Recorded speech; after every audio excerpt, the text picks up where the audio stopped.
Hey everybody, Nick Espinoza, your chief security fanatic here, and today in scamming news, we have to talk about Ferrari, yes, the exotic automobile maker out of Italy, because they foiled a scammer, and quite frankly, these are the lessons I've been trying to pound into everybody forever, and they got it right. Now, I absolutely love this. Fortune had a good write-up on this, and here's what happened. Earlier in July, a Ferrari executive, one of their higher-ups, started receiving a bunch of unexpected messages that seemed like they were coming from Ferrari's CEO. Quote, "Hey, did you hear about the big acquisition we're planning? I could need your help." Now, that was one of the messages that purported to be from CEO Benedetto Vigna.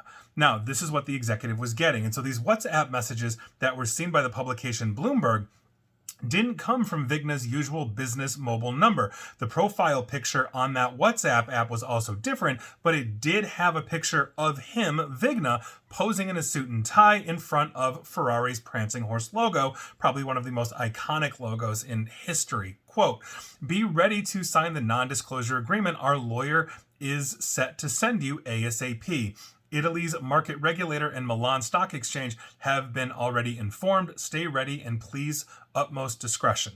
End quote. Now, what happened next, according to people familiar with this, obviously talking to Bloomberg, was essentially one of the latest uses of deepfake tools because they carried out a live phone conversation that essentially was geared at infiltrating Ferrari and obviously ripping them off for millions of dollars, and Ferrari probably has a lot of cash. So the voice impersonating their CEO, Benedetto Vigna, was convincing.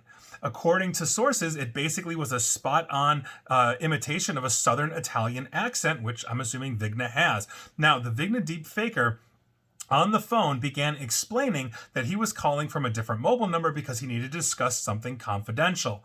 This deal is something that could face some China-related snags and therefore required an unspecified currency hedge transaction to be carried out. That's when the executive started having suspicions. That's kind of weird. It's not above board. What's going on? And so the executive, according to him, started to pick up on just some mechanical intonations in the call. In other words, Vigna was kind of sounding not 100% like Vigna, but like Vigna. And so here we go. So the executive said, "Sorry, Benedetto, but I need to identify you."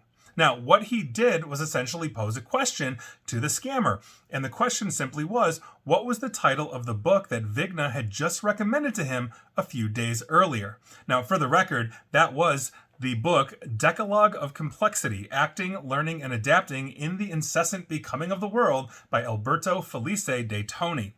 Kind of sounds interesting. And with that, the call abruptly ended. But do you see what he did there in that moment? That executive, with having suspicions, especially on a transaction that seems really weird and China might get involved and unspecified hedges and all of that, actually asked a personal question. This is not something that you could find on LinkedIn or any article or anything because, again, if you are impersonating the CEO of one of the world's most famous brands, quite frankly, you're going to do your homework. You're going to know if he's got kids, dogs, what kind of Ferrari he drives, because I'm assuming he's not driving a Lamborghini, and these are the kinds of things that anybody can find. And by virtue of that, asking a question on a personal conversation is something that you should do. Now, when I'm training and educating people on these kinds of things, on how to spot phishing for validation, let's say you get an email from a friend, "Hey, Nick, whoever, I got stuck overseas and my wallet was stolen. Please send me $3,000 for a plane ticket. I'm good for it." Verify that person. And even if you're talking with them, ask them personal. "Hey, we went to high school together. Tell me something that happened in high school that only you and I would know."